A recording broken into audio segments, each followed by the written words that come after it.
Yesu tu yang apik man unde yawan terengiran eruk. Iwaran tiki ekat kome awang pa wopi kidlon undude kanda ori paya piyang ganang kungkung.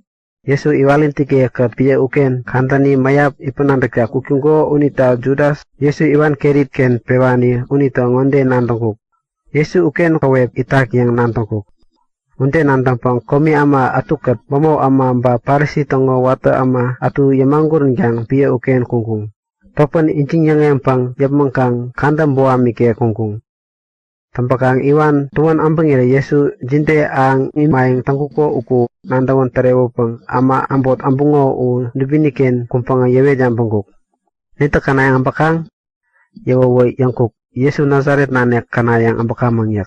Yawo yangkuk etang uku naknga itar ngombayang yak. Komi ama u mo piken Judas Yesu iwan keriken pewayang tangkuko u penta ikung. Yesu to uku nakngoy yang yawana komi ama u mande kanda pangku kome terak bumda mangdapung. Tangi Yesu anengi yawet gantangkuk. Netata ambakang yawana anengi yangkuk.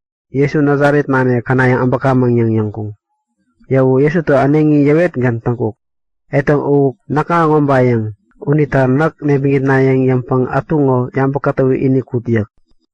Yesu man unde yang kuo uwa man bian ngonde yang kungo unde enggan bureni aangkuk. Yamba awaroko tangira ama namin kungo u kumbata namo ini ka api paorek. Unde yawerilan utelagan Simon Peter to pai piyong ganang nanik wantawan popang bobob ama intan sukun tampani unitongo wata amani kumbo ula yakat sukuni bure kanda paingkuk. Pi wata amani u wapi Markus. Tangan Yesu te pita iwekyuk. Muncul aningin dai.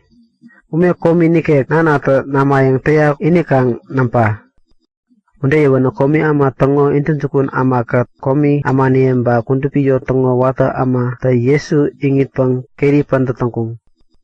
Keri pantatangpang anas ken sukun yang ikat yap mangkungkung. Anas uwa kayapas tongo yap mani. Tenggang kayapas uwa kantani uken bomob ama intan sukun ikuo u. Ba uni tanggan juda ama yakani bian ngonde yewekuk. Ama wembe kumentanggan paut nengo unde tayampang ama kumpetanggan kang kumpan yang kuko u.